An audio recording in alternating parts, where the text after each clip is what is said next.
Assalamualaikum warahmatullahi wabarakatuh. Perkenalkan, nama saya Abizar Khifari dengan NIM 21080560553. Di sini saya akan menjelaskan tentang hubungan Al-Quran dengan ilmu pengetahuan dan korelasinya dalam kehidupan sehari-hari. Fungsi video ini saya buat agar tidak ada lagi orang-orang yang mengatakan bahwa Al-Quran itu sudah tidak relevan, atau Al-Quran itu dongeng atau cerita dahulu, atau Al-Quran itu sudah tidak bisa menjadi pedoman hidup bagi tiap manusia. Video ini saya buat untuk mengubah pemikiran orang bahwa sekarang Al-Quran adalah pedoman bagi kita semua dari zaman dahulu sampai sekarang, dan masih relevan terhadap kehidupan kita sehari-hari. Ayat pertama yang akan saya bacakan adalah surah Al-Baqarah ayat 261 yang berbunyi, Auzubillahi minasyaitonirrajim, Bismillahirrahmanirrahim. Masalul ladzina yunfiquna amwalahum fi sabilillah kamasali habbatin ambatat sab'a sanabila fi kulli sumbulatin mi'atan habbati wallahu yud'ifu liman yasha wallahu wasi'un alim. Yang artinya perumpamaan orang-orang yang menginfakkan hartanya di jalan Allah seperti sebutir biji yang menumbuhkan 7 tangkai, pada setiap tangkai ada 100 biji. Allah melipat gandakan bagi siapa yang Dia kehendaki, dan Allah Maha Luas, Maha Mengetahui. Lalu penafsiran tentang ayat ini dalam kitab Tafsir Al-Mukhtasar yang ditulis oleh Syekh Dr. Saleh bin Abdullah bin Humaid. Beliau adalah Imam Masjidil Haram. Beliau mengatakan bahwa perumpamaan pahala orang-orang mukmin yang menginfakkan harta mereka di jalan Allah ialah seperti sebutir biji yang ditanam oleh seorang petani di tanah yang subur, kemudian tumbuh menjadi 7 butir. Dalam tiap-tiap butirnya terdapat 100 biji. Dan Allah melipat gandakan pahala tersebut bagi para hamba yang dikehendakinya, sehingga Allah memberi mereka pahala yang tak terhingga. Dan Allah Maha Luas kemurahannya dan pemberiannya, lagi Maha mengetahui siapa yang berhak dilipat gandakan pahalanya. Lalu apa korelasi ayat ini dengan matematika? Jadi hubungan antara ayat ini dengan matematika adalah tentang kelipatan. Di ayat ini Allah menyebutkan bahwa sebutir biji akan menumbuhkan 7 tangkai, dan pada setiap tangkainya ada 100 biji. Jadi 1 butir ada 7 tangkai, dan 7 dikali 100 butir sama dengan 700 butir.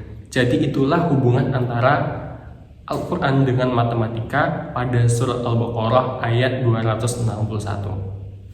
Selanjutnya yang kedua yaitu surah Al-Fajr ayat 2-3 yang berbunyi walaili asyr wasyaf'i wal watr, yang artinya demi malam yang 10, demi yang genap dan yang ganjil. Ini berdasarkan tafsir dari Madinah mengatakan bahwa ayat pertama di antara sebab penyebutannya ayat walaili asyr yaitu 10 hari yang telah dikenal oleh orang-orang yang telah mendengarkan tentangnya, yang dikenal dengan hari yang 10. Dan dalam penyebutannya bukan dengan al-lailil asyr, karena penyebutan lafaz ini dengan tanwin adalah mengagungkan untuknya, dan tidaklah hari-hari dalam 1 tahun 10 hari yang agung berturut-turut seperti 10 hari Dzulhijjah yang di dalamnya kaum muslimin menunaikan ibadah haji ihram. Masuknya kaum muslim dari berbagai belahan dunia ke kota Makkah, tawaf yaitu tarwiyah pada hari ke-8, dan wukuf di Arafah pada hari ke-9, dan pada hari ke-10 hari kurban. Lalu pada tafsirnya yaitu dilihat dabur ayatih oleh Markas Tadabbur di bawah pengawasan Syekh Dr. Umar bin Abdullah Al-Muqbil. Beliau adalah profesor Fakultas Syariah Universitas Qasim di Saudi Arabia. Menurut beliau adalah pada 10 hari inilah dahulu para sahabat memanfaatkan dengannya sebaik-baiknya untuk memperbaiki ibadah, dan dialah 10 hari yang paling utama secara mutlak, Karena pada hari itu berbagai keutamaan dan amal-amalan yang besar berkumpul, yang pada hari-hari lainnya keutamaan tersebut tidak ada, seperti sholat, puasa, sedekah, dan berkumpulnya kaum muslimin pada hari itu tidak sama dengan perkumpulan mereka pada hari-hari lainnya. Dan di antara amal-amal yang paling besar pada hari itu adalah haji ke Baitullah. Ayat ini menjelaskan tentang bilangan cacah pada matematika, yaitu bilangan yang terdiri dari bilangan asli 1 dan 0. Ayat ini juga menjelaskan tentang 10 malam pertama pada bulan Ramadan yang menunjukkan bilangan pada matematika, khususnya pada bilangan cacah. Jadi hubungan antara ayat ini adalah di bilangan. Ayat ini menyebutkan bahwa ada bilangan cacah di dalam Al-Quran. Ayat ketiga yaitu surah Al-Qasas ayat 88 yang berbunyi wala tad'u ma'allahi ilahan akhar la ilaha illa huwa kulli syai' halikun ila wajhahu lahul hukmu wa lillahi turja'un. Dan artinya, dan jangan pula engkau sembah Tuhan yang lain selain Allah, tidak ada Tuhan yang berhak disembah selain Dia.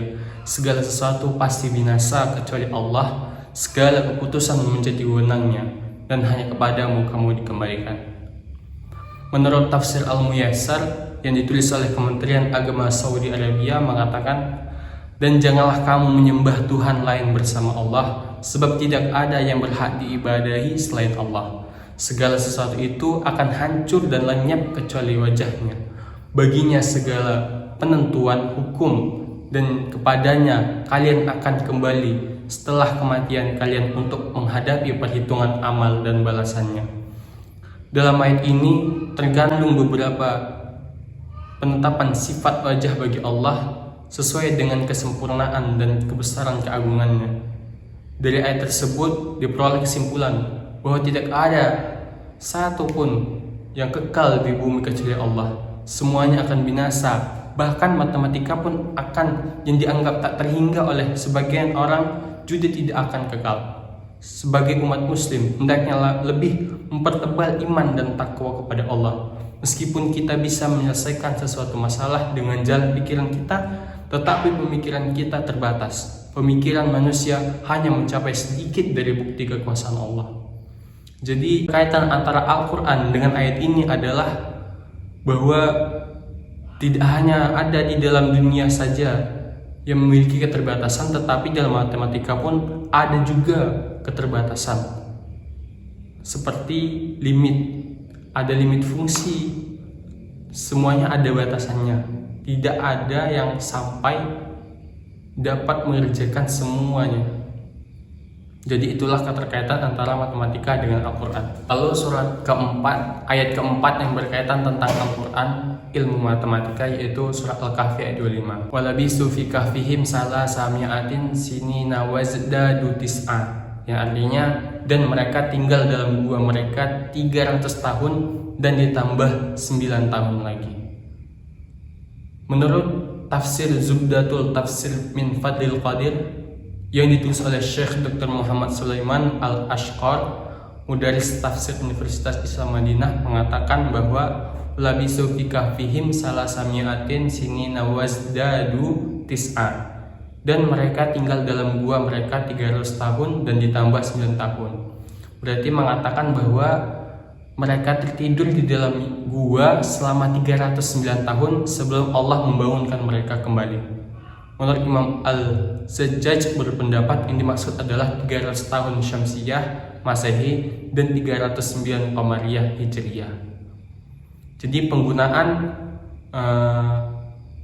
penggunaan matematika di dalam ayat ini adalah tentang penjumlahan, di mana ditambahnya tahun ketika di dalam kisah Al-Kahfi, yaitu tertidur selama 300 ditambah 9 tahun.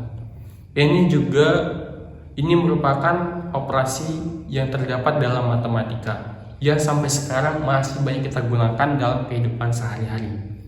Ayat yang kelima yaitu Al-Ankabut ayat 14 yang berbunyi walaqad arsalna nuhan ila qaumihi walabitha fihim alfasanati illa khamsina aman fahdahum fa'akhadzahum at-taufana wa humuz zalimun.